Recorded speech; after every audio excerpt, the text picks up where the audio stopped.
Alaba to leave Bayern Munich. It's a good day in North London. Zlatan defies his age, a transfer roundup, and today's Emoji Mondays all coming up in the next few minutes. As I'm your host, Matt Froelich, you are the OneFootballers, and this is the Daily News.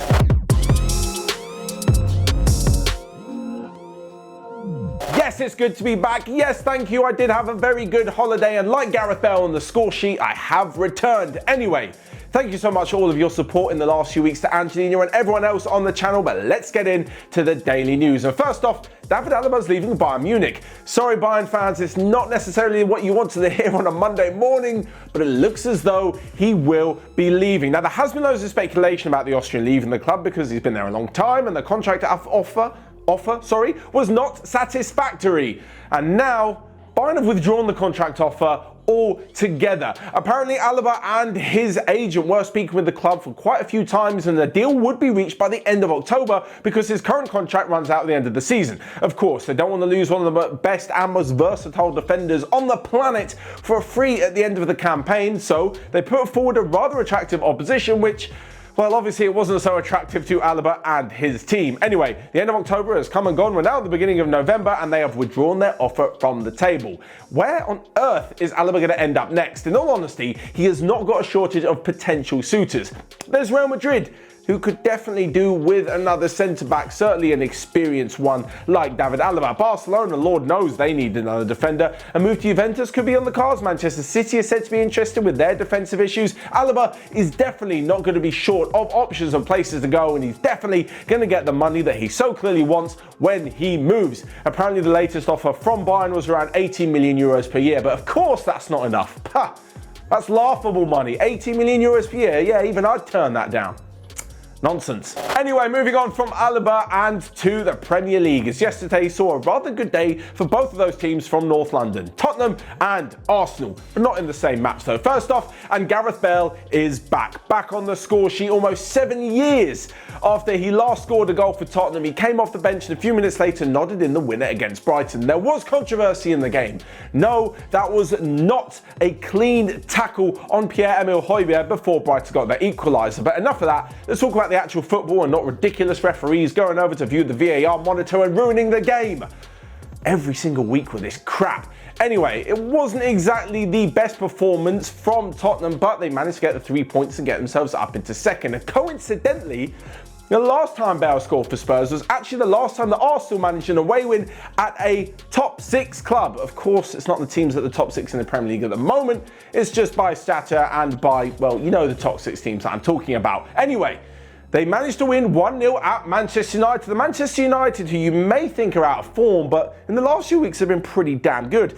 There's that win at PSG. There was a thumping home win against Leipzig as well. And on the face of it, you would have thought that they'd be in a little bit more form than Arsenal, but no. Arteta tactically got it spot on. Manchester United looked uninspired, lacked intensity according to Ole Gunnar Solskjaer, and Paul Pogba admitted himself that he made a stupid mistake for the penalty. Aubameyang converted because that's what he does, while Arsenal have a very, very impressive win. In fact, not only is that their first win away at the top 6 for 7 years, but it's their first win at Old Trafford since 2006.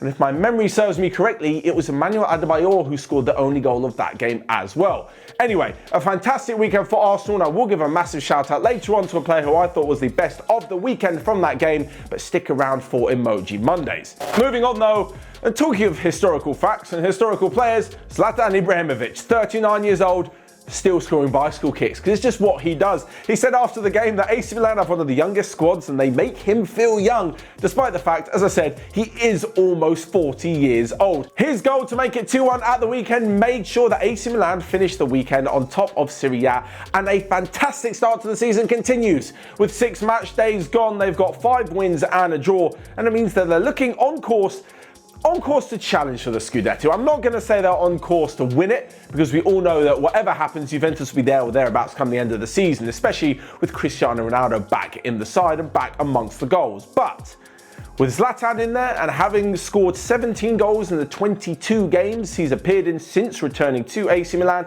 and with the fact that they're unbeaten since the return of lockdown football at the back end of last season, things are going pretty well for them. We're finally seeing the awakening of a fallen Serie A giant, and honestly, I'm all here for it. It makes the title race more exciting. They're just a legendary side. You love to see them back doing well. So moving on then to a quick roundup of the rest of the day's news that you might have missed, and as we mentioned, Cristiano Ronaldo was back after testing negative for COVID-19, and he was back with 2 goals against lower league Spezia and a 4-1 victory for Juventus. Elsewhere in Manchester City, women won the 50th Women's FA Cup with a 3-1 victory over Everton ladies. Atletico Madrid have replaced Thomas Partey with the signing of Valencia midfielder Jeffrey Kondogbia, and last but not least, Manchester City are apparently preparing a €40 million bid for Borussia Mönchengladbach midfielder Dennis Zakaria. So then, let's move on to a quick roundup of Friday Feels. This is where you guys left your footballing predictions in the comment section down below with Angelina on Friday, and a few of you got them right. First up, Matthew Dale correctly guessed that Lille and Lyon would play out a 1-1 draw over the weekend. Robin Ancelotto guessed that Roma would be 2-0 victors over Fiorentina, and RK correctly predicted that Gareth Bale would score the winner for Spurs. Finally then, we come to Emoji Mondays. This is where we at OneFootball throw a couple of emojis down on some of the weekend's hottest action. And first off, the best player.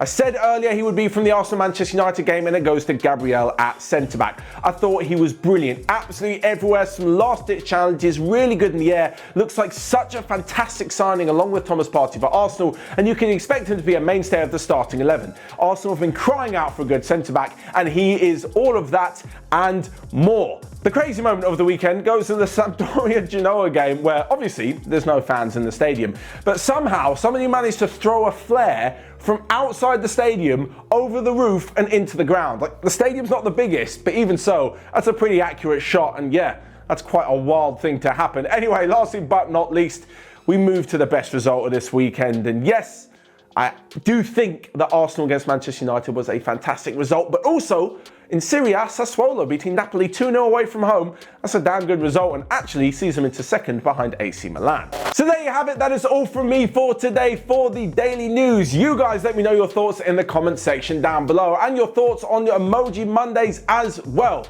Whilst you're at it, you can smash the like button, click here or here to check out loads of other videos we've got going on OneFootball. And also, don't forget to subscribe. We're so close to 500,000 subscribers.